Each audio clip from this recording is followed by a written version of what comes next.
because that night my husband stabbed me. Uh,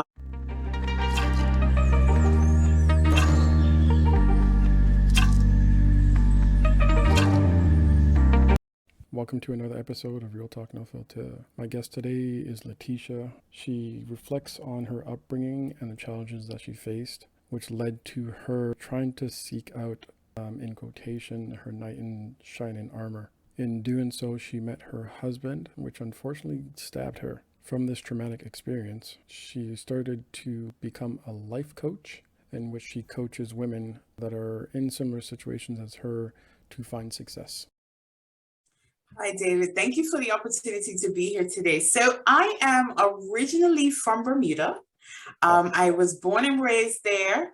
I moved to England about 8 years ago to pursue a career in commercial insurance. And I moved to England because I wanted an opportunity to start over. At the age of 14, I entered into an inappropriate relationship with a man that was twice my age. And the reason why that relationship was so special to me was when I was 7 years old, I was told by a family member that my birth was the reason why my parents divorced. And I carried that heaviness for a long time, even up into my 20s, to be honest. But it left me kind of looking for love. Both my parents remarried.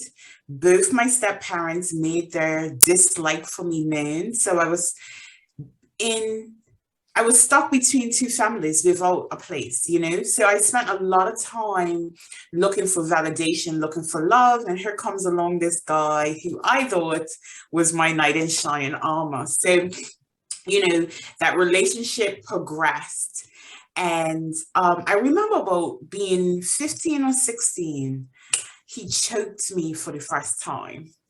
And I had enough sense to be like, this isn't right, and I'm not dealing with it. So I ended the relationship. At the time, I was still living with my mom, and I moved back home. When I say moved back home, like I was at this guy's house all day, every day outside of school. I used to go home just to change my clothes and come right back out. So when he choked me for the first time, I moved back. Like I took all of my stuff, I moved back. And, I hadn't been home like that in a while. One day, I don't even remember what the fight was about, but me and my mom got into a big argument and I essentially got kicked out of her house. I was given a letter by a lawyer and told that I was not legally allowed on the property. So here I am, a minor, nowhere to go. And my family all thought that, I'm a teenager, I'm the problem. So I was forced to go back to this relationship. And I think that gave him fuel because number one, your parents don't love you. Number two, you have nowhere to go. And that I think is when the abuse really turned up. It was a lot of emotional abuse.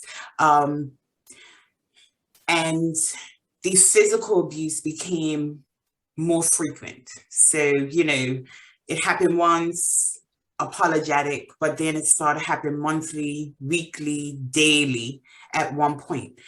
And funny enough, during that time, I was working in law enforcement. So for me, there was a lot of shame in being in this relationship, working alongside cops. I wasn't a cop, I was a customs officer, but working alongside cops, understanding the politics of policing and not wanting to put my business out there. I didn't want my co-workers to know how vulnerable I was. So I stayed in that situation.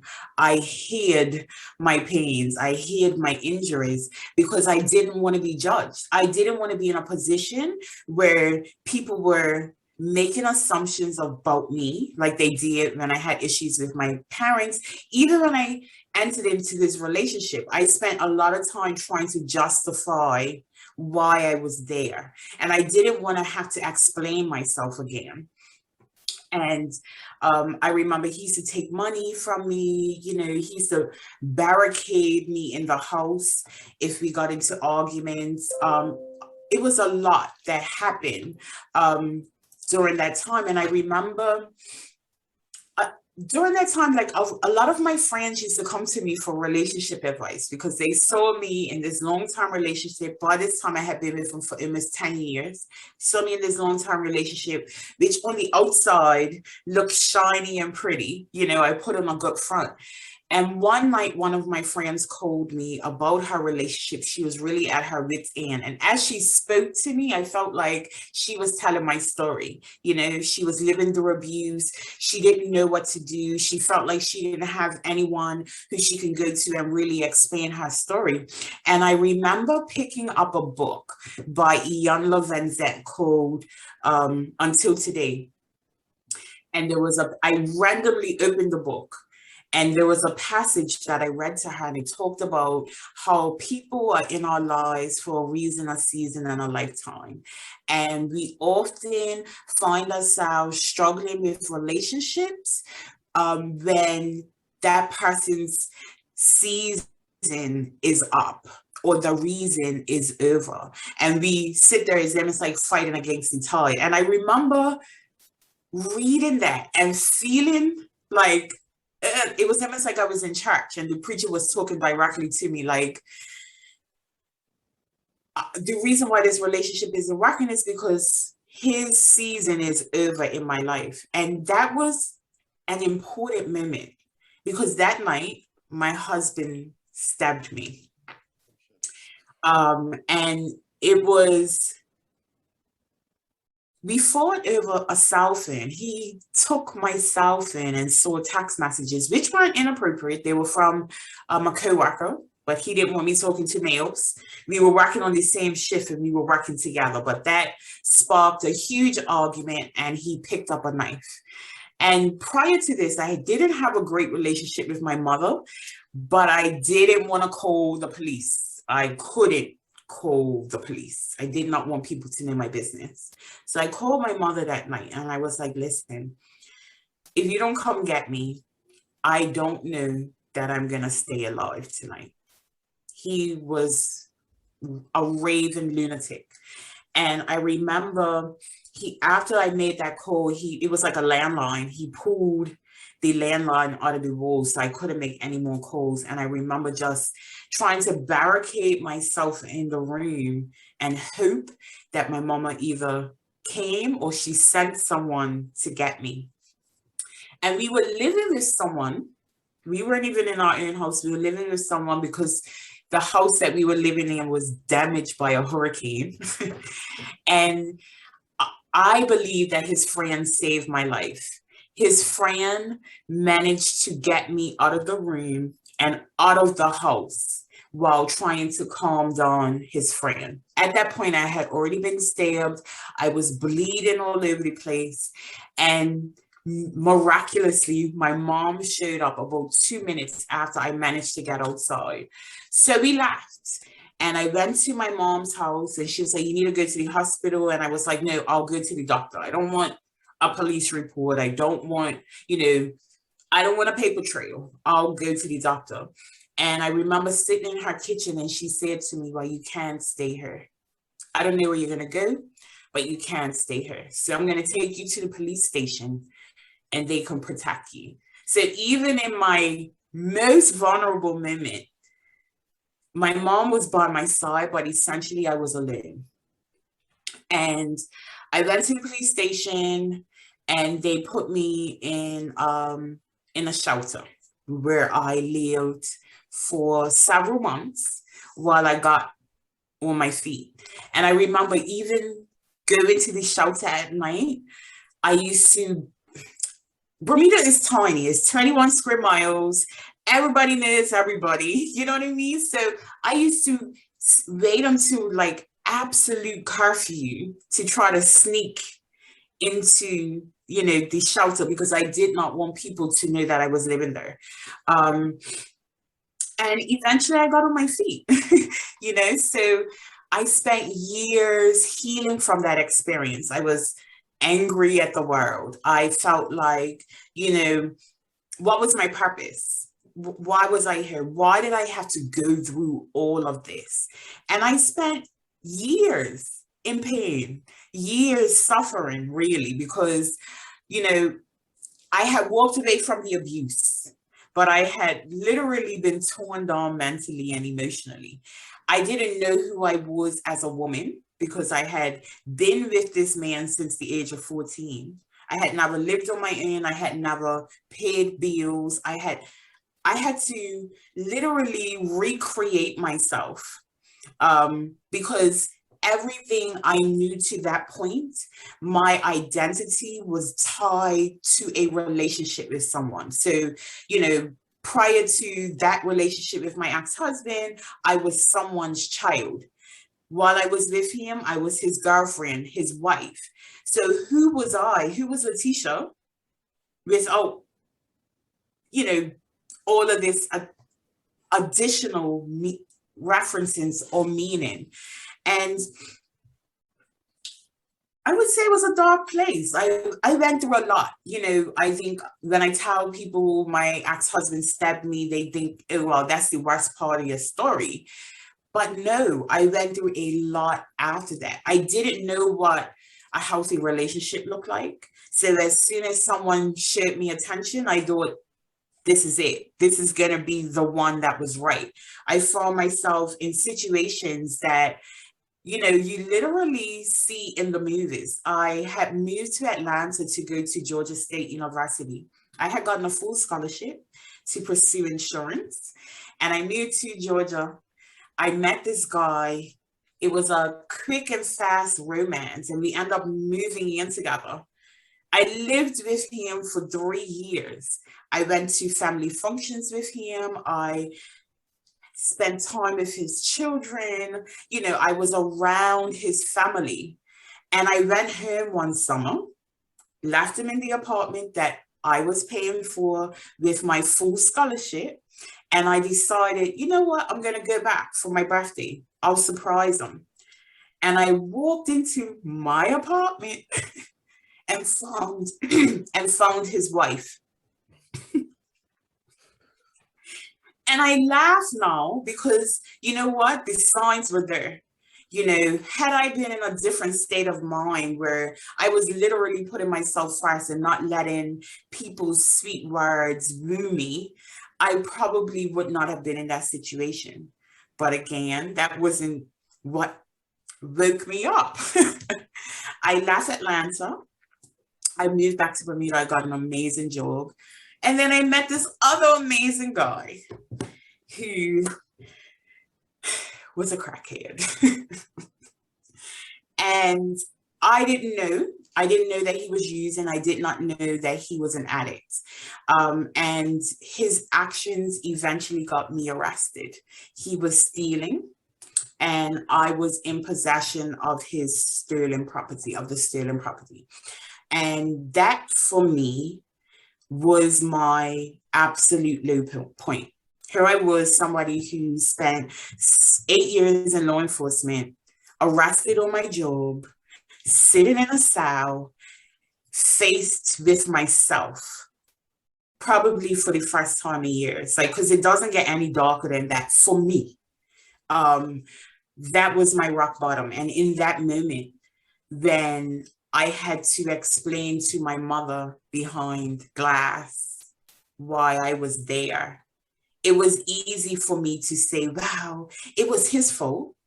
But the reality was that my actions, my decisions, my choices landed me in jail that day. And being able to earn that was the biggest turning point for me.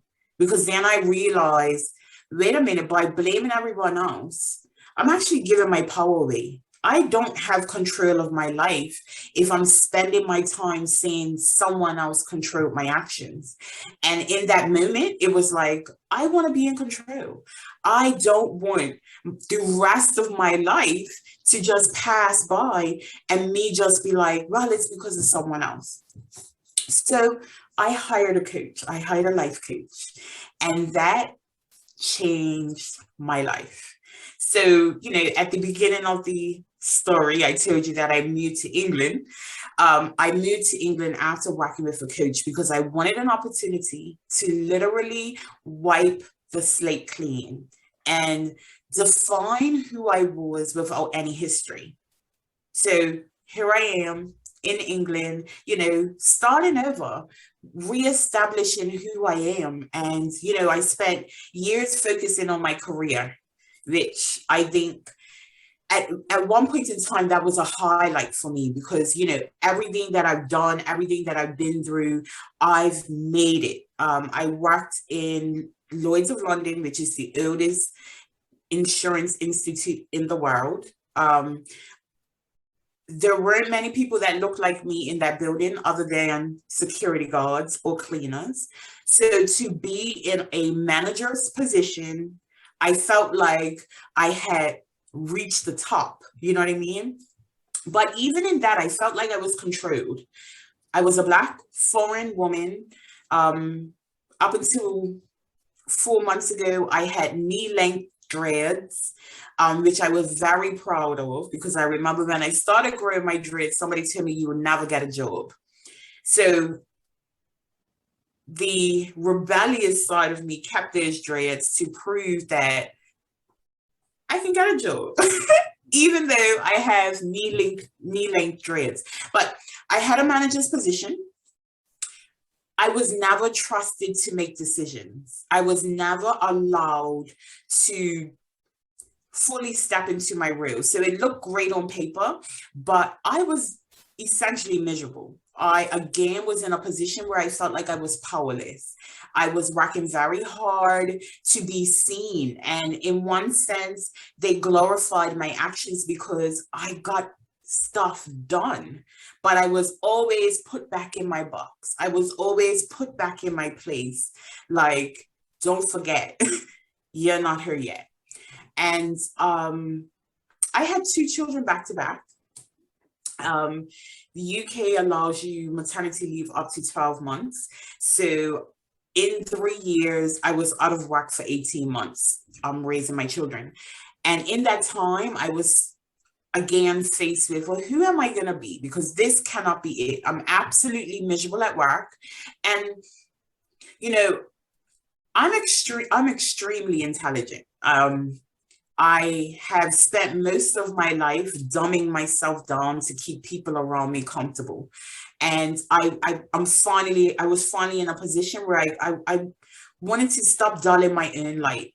I wanted to stop playing small. And I remembered how much my life changed after working with a coach. So I pursued coaching, which has led me to grow a business, which has allowed me to walk away from my 9 to 5 and allow me to really work with women who are stuck in some way. They are either stuck with the narratives that they're telling themselves. They are stuck in fear. They are unable to move forward.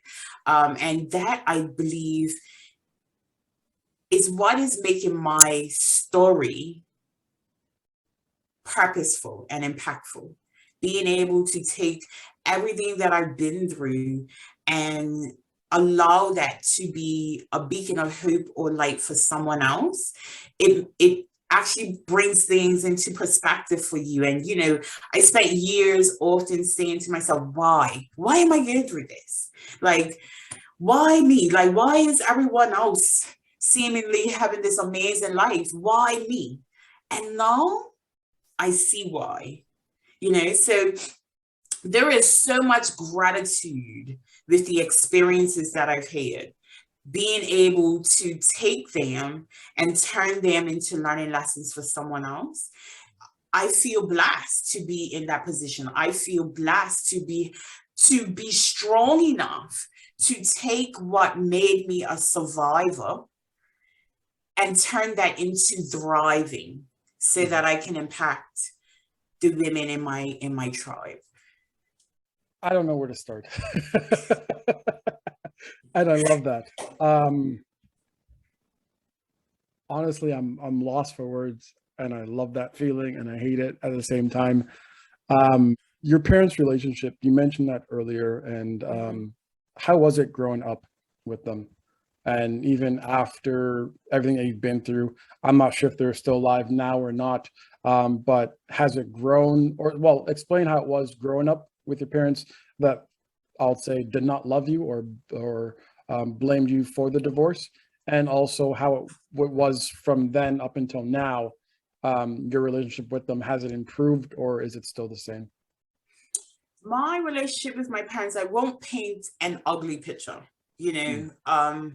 I Up until that point where I was told that I was the reason for my parents' divorce, I don't think that I have a memory of feeling unloved. I think that narrative told to me created a picture for me that at 7 years old, I couldn't process. So, I started disliking my mother because I was a daddy's girl. Mm-hmm.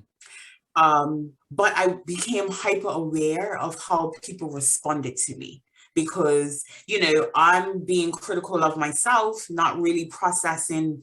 I couldn't process that. Then my mother got married. I would say me and my mom were really close. When she got remarried, that I think is when things really changed for me because her husband,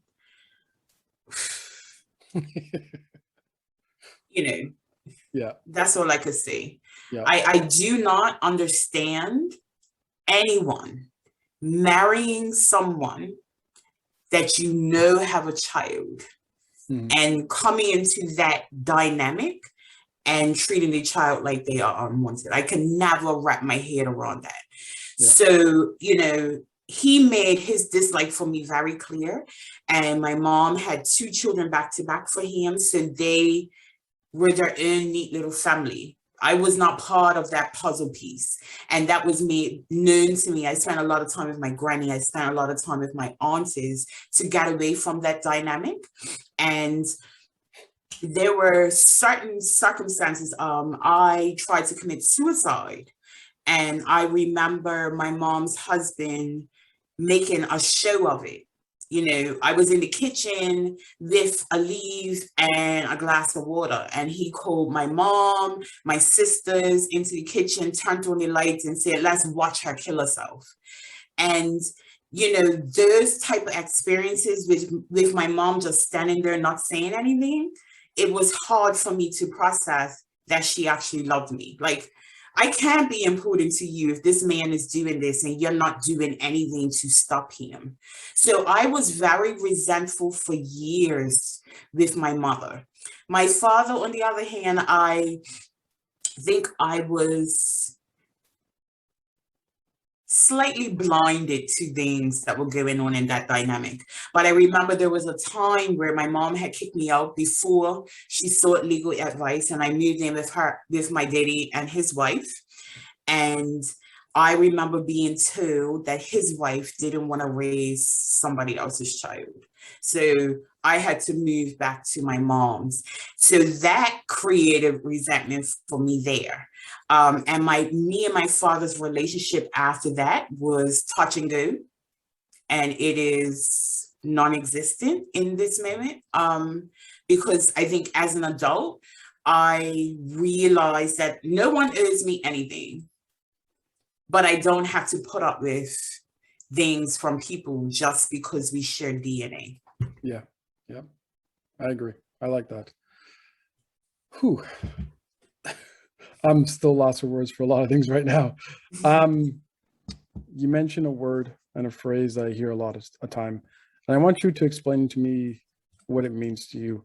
You mentioned you see men, or the few men that you've been with, as your knight in shining armor. Explain that. I'm a Disney lover. I grew up watching Disney. So in my head, based on the movies I used to watch, I had this narrative as a child that I needed to be saved by a man, right?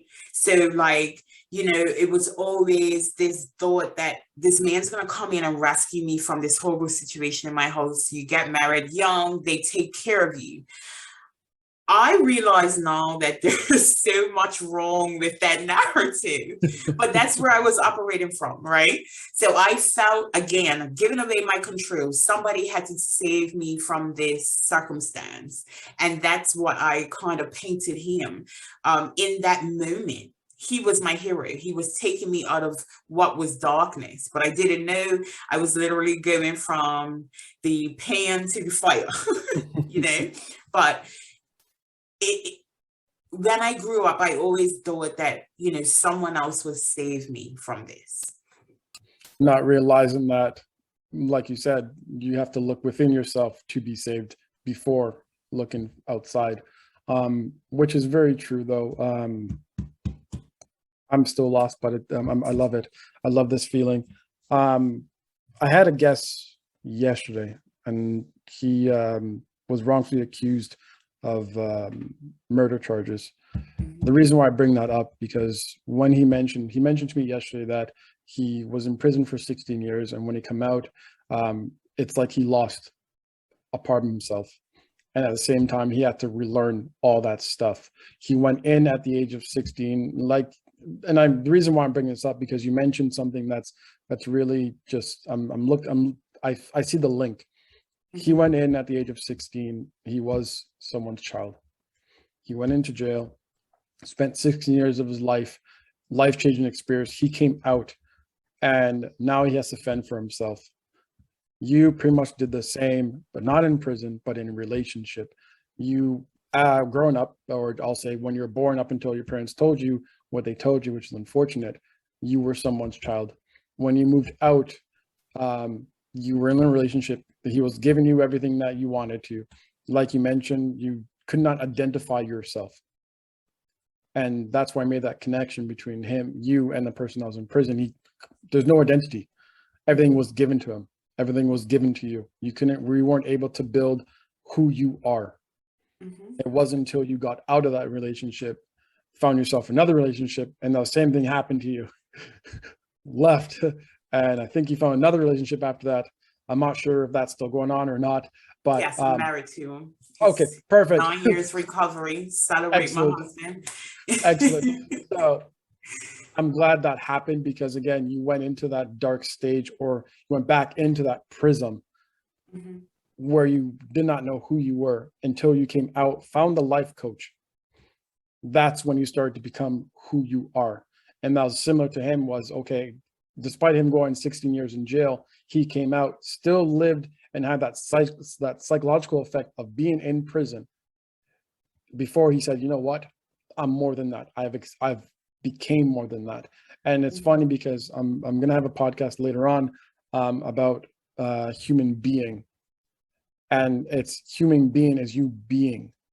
You mentioned again, and I'm just bringing up a couple podcasts. Like I wrote down a lot of notes. My mother previous podcast, she mentioned everyone has a purpose. You going through everything that you've gone through, it sucks. And I'm telling you, it really sucks. You're telling me this and it sucks. I was getting angry and I wish I was there. There's a lot of people that would say the same thing. They'll probably punch the guy and beat the guy up. But I'm glad you survived, because not a lot of people survived in those. And there's two different survivals. One, you survived physically and mentally, and emotionally you survived. Other people, they survive it physically, but still are emotional and psychological scarred. You may or may not still have those scars or not, but at least I could see within you that you are starting to, or have been, healing, which is fantastic to hear and see, which is great. I say all this because it leads me to my other question. How come you stayed in a relationship that you were verbally and physically abused for so long? Is it just because you just did not know where to turn to? Well, initially, I literally had nowhere to turn to. Like I was 16, 17. I wasn't old enough to be on my own. My family were like, nope, long-handed spoon will handle it with you. You've made your decision. So I had to do the best thing that I could with what I had. And I think it's easy to ask why you still there if you don't truly understand the cycle of abuse. The physical abuse is usually the very last step, right? We are broken down emotionally. And that takes a bigger toll on you. Like you're saying, even after leaving, it takes, some people cannot get out of the damage that is done to them on an emotional level. So for me, initially I stayed because I literally had to keep a roof over my head. I wasn't old enough in my country to get a place on my own. So eventually I got tired of it. I got tired, and I knew I wanted more. And I think even when I look at all of the circumstances leading up to that night, I think it happened in a way that it needed to happen. I was aware that this relationship wasn't going to be long lasting, but I was scared to leave. Where was I going? I worked at the airport. He could find me. You know what I mean? Like, where am I going? And I think that speaks to how safe people feel leaving those relationships. It's great to say you have a restraining order. I had a restraining order. He still showed up at my house and at my job. He still tortured me for months with a restraining order because the police come and they're like, well, there's nothing really we can do. So they wait until people are stabbed and killed. And then, so there's a question of safety. There's a question of whether or not you can sustain yourself. Had I been an independent woman before that relationship, perhaps I wouldn't have stayed. But I didn't know how to take care of myself. I didn't know how to pay bills. You know what I mean? Like, my paycheck, and mind you, I was getting good money, it went into a joint account that I didn't have access to. So where was I going without any money? So yeah, I don't have a definitive answer, but there were whole circumstances that kept me there in that moment. I wasn't looking for like a definitive answer. It's again, like you said, you have that psychological warfare that happens. Literally, you just want to survive day by day. A roof over your head. We look at human needs. The biggest thing is you just want a roof over your head, a place to sleep, and some food. And if you don't have those, you're going to stay in a situation or stay in an environment and what provides it for you, which I fully agree. And the more you talk about those things, one idea that came into mind, I wish they actually teach something like this in the schools to not just women, but just everybody, because I think there's going to be a time in not everybody's life, but certain people's lives where they need that education factor saying, hey, if you're in this relationship, do this, and that. Look for help going this way and that way. There's TV's advertisement that says, hey, if you need help, call this number. Doesn't do much. It doesn't do anything. I honestly think it's something a course should be taken about how to survive in an abusive relationship, and it should be a mandatory subject for everybody. But that's just my opinion. Well, it's stuff that needs to be talked about. We don't talk about taxes. We don't talk about budgeting. We don't talk about real life stuff. And if we're educating people, why not educate them so they can get into the real world and actually live without coming out with all of this education and can't figure anything out? I 100% agree with you. And that's why I'm somewhat building this, my podcast. And that's why it's called Real Talk. Let's talk about real stuff. And I would love it. It'd be kind of cool if this channel became where someone searched up, hey, how to survive an abusive relationship. Hey, look at this podcast. Boom, boom, boom. And this is an information conversational podcast that's I'm growing, and I'm loving it. And I'm loving it, and I hate it. And I hate it because I hate hearing stories which people are defenseless. And I wish I was there or people were there to support them. That is what I hate about it. I love it because every story that I've been hearing, people are survivors. There might be later down the road, someone might not survive. I'm not saying they passed away, but it could be someone that's in an abusive relationship and they just want to talk about it. And therefore they're able to go look at on my channel and look at other people that have dealt with it. And therefore they could find a way of surviving. And therefore they could come, let's say a year or two after saying, hey, I've heard Letitia talk about this and this. I took her advice. I'm out. I'm more happier than I've ever been. And that's what this channel is going to be about. So yeah, it's been an interesting journey for me. One thing that you mentioned, I love it. thank you. One thing that you mentioned, you got stabbed. And the funny thing is like I cut myself like cooking today. And I'm just like, ow. And I was like that. And right now it still hurts a little bit, but you got stabbed. What was your initial reaction to that? Was it just like, oh, there's a knife in me? Like, I'm trying to figure out how that felt and like what was your process going through, because you're looking at someone that again you probably loved at that time. You looked at a place like, hey, this is where I have shelter, I have food, I have a place to go. Now you get stabbed. What was going through your mind? Was it, okay, I'm just going to get stitches, healed up, and then come back to that situation? I know you said you called your mom and you left, but if your mom didn't take you, and even though she said, okay, like if that, let's say that situation never happened and you weren't able to get to a phone, but you just put a towel over you, healed up, you're like, okay, I'm good. Would you have stayed? And maybe you, again, it's just a question. You probably don't know the answer because that's not how it turned out. But I'm just going through just thoughts and ideas right now. There was so much adrenaline flowing. Mm-hmm. I saw the knife go into my body. I didn't feel it. It was almost like an outer body experience. And it was, I don't remember even feeling pain. I felt the warmness of the blood. Mm.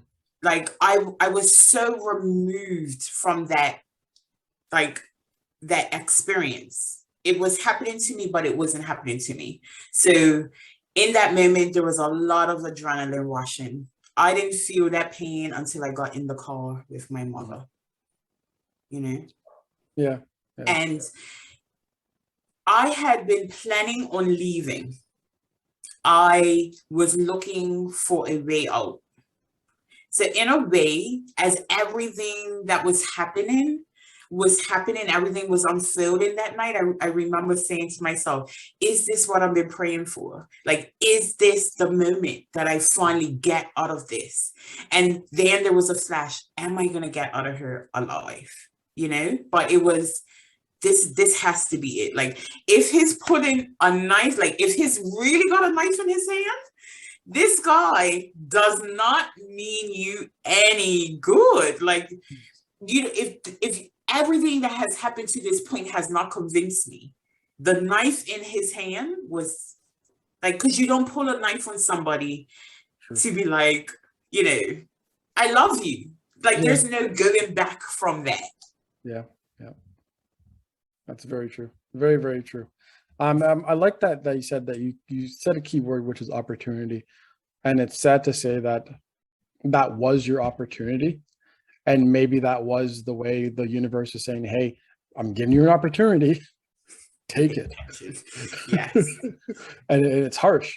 But I think there's a lot of people that have been in similar situations, probably not got stabbed, but maybe got hit once, choked. There was probably some verbal abuse, but that's probably the universe saying, hey, this is opportunity. Run, get out. It's for your best. And I think a lot of people don't hear that, the universe or whoever just whispering in the ear, or that situation saying, this is opportunity for you to get better, for you to get out of that situation. Taken back to that shelter, how was that shelter experience overall? I was the only person in that shelter that was there for domestic violence. So it was a women's resource shelter. Like, it was for women who were escaping abuse, also homeless women. So there were I would say probably about 12 I was there at the time. And I felt very uncomfortable because I was probably the only one working. So I had my own transportation and I was there actually because I was in a domestic violence situation. I was given my own room for that reason, which made it a little easier for me because, I've never shared a room with anybody, that would have been rough. Well, other than a man, if you know what I mean. So it would have been a little rough for me. So having my own room, being able to still maintain life as it was, getting up and going work. And I think it made it not so bad. So I literally was there to sleep.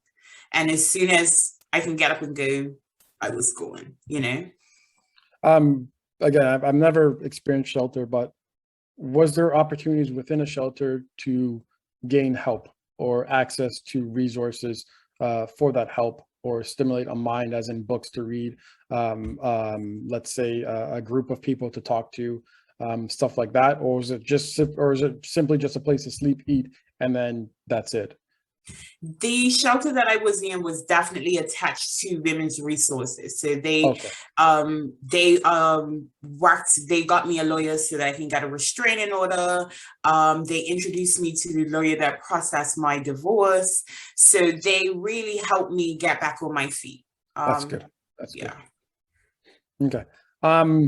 You mentioned about your coaching. You have a mindset coach and a business strategic, if I'm not mistaken. Business strategist, yeah. Sorry about that. Right. Explain to me more about both of those. Okay, so when I started my business, my main focus was life coaching. And one of the things that really changed my life was being able to change my narrative, really question the beliefs that I had about myself, what I can accomplish, what I couldn't accomplish. And I realized that a lot of that was what was keeping me back. So initially, my focus was really about helping women challenge their limiting beliefs, challenge those beliefs that they have been holding on to, releasing the toxic emotions that we hold on to for years: shame, guilt, embarrassment, anger, all of that. And then teach them how to align their actions with their core values. And I think a lot of people some people don't even know what they are, right? But they haven't spent the time to really understand what makes them tick, what gets them excited, what makes them content and fulfilled. So that's what my business initially was, like really just focused on helping women move from that place of stuck and taking control of their lives and putting the power in their hands so they can make an impact, however that looked like. But in that process, most of the women that I was talking to were also feeling very dissatisfied with their 9 to 5, wanting to start a business.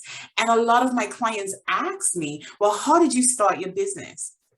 So any successful business person will look at that as an opportunity to grow and expand and be even more profitable. So that's what I did. And interestingly enough, my last reel, I spent years building new business units within my company. So building a business wasn't foreign to me. I wasn't building a business in my company, but I knew the process.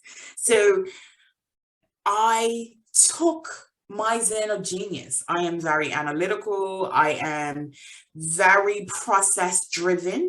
And I created a program for my clients as they needed it. They were full of fear,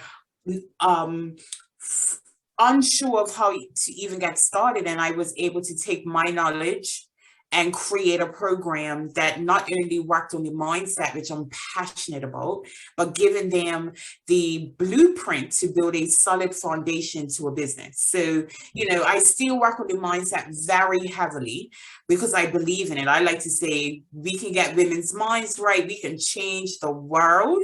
So, my focus is all about mindset, but also giving the women the opportunity to be self-sufficient and build their dreams instead of building someone else's.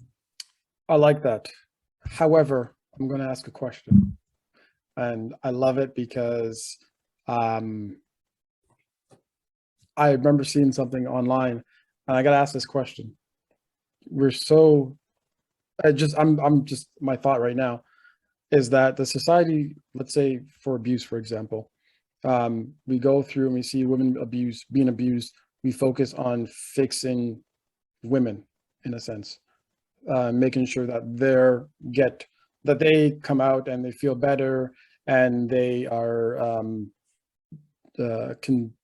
able to be sustainable and be emotional fit and everything like that. But we don't focus on the people that are abusing them. So I don't know if you're coaching, is your coaching also focused on men being abused, or is it strictly just women? My target audience are Black women over 35, Much and that better. is who I serve. Gotcha. That's a little bit better now. Because like I hear you about like saying women. I'm not sure if it's a niche market or not, but okay, that works. Perfect. But yeah, it's just something I've always seen where we always focus on the victim, but we don't focus on the actual problem itself. And I think society itself, we should really focus, instead of throwing them in jail, saying, okay, yes, I know you did this, so I'm going to punish you. And then, okay, now we're going to care for the victim. But why not look at it saying, hey, guess what? Let's focus on the issue. And that's why I mentioned earlier, I wish those were programs and educational tools that taught kids at a young age, saying this is how you're supposed to treat one another. This is how, if you're going to be angry, go outside and go for a walk, write down your emotions, find other outlets instead of finding an outlet against somebody else. And that's where I was going with that. And I think if something like that was done especially at a younger age, it would be a lot better, because you see a bunch of kids playing, kids will get angry at each other. I've seen it. But really, like, they go up to each other and like, oh, I hate you, or they might like tap them on the shoulder. But if we like show them that at a young age and we start saying, hey, don't do that, understand the reasons why behind it. We're so focused on the doing of things, but we don't understand why. Why did that person do that? Where did that child learn that behavior from yelling at another person? Where's that child learn that behavior from hitting somebody? If it's from the televisions and it's from the media, change the media. If it's from the family, then they have to be talked to. But again, if we had those educational tools at a young age, teaching that throughout the school, then that factor then stops the family members growing up at a later age and a couple of generations after. If it's the media, then change the media around. Therefore, we don't have victims of psychological and physical abuse. And therefore, in my personal opinion, the world would be a lot easier and better for everybody, to be honest. I love that. And that's what we need to do. We need to address it at the root. Yeah. And it's uncomfortable conversations that people have to be willing to have, right? And I think sometimes the reason why there isn't a lot of focus on the abusers is because a lot of them don't take ownership for what they have done, right? And in order for you to grow beyond that, you have to be willing to take ownership. I remember my ex-husband, 6 hours later after stabbing me, was confronted by my father. He still had my blood on him and was denying that he did anything to me. That psychological dysfunction is present in so many. So it's about really wanting to change. And I think a lot of people are not in that space. They don't want to take ownership for their actions, which is why the cycle continues. Yeah, very true. Any final thoughts on your side? Well, I just want to share this. I believe that we are all here to make an impact. I believe that we are all here for a reason. And I think it's our responsibility to be able to take what creates a survivor, heal so that you can be a thriver. And I love saying to people, walk as if every step you take is about to make an avalanche, because you're here to change the world. love that. Perfect. Well, we'll end it on that note. Letitia, thank you for coming on my show. It's been a pleasure.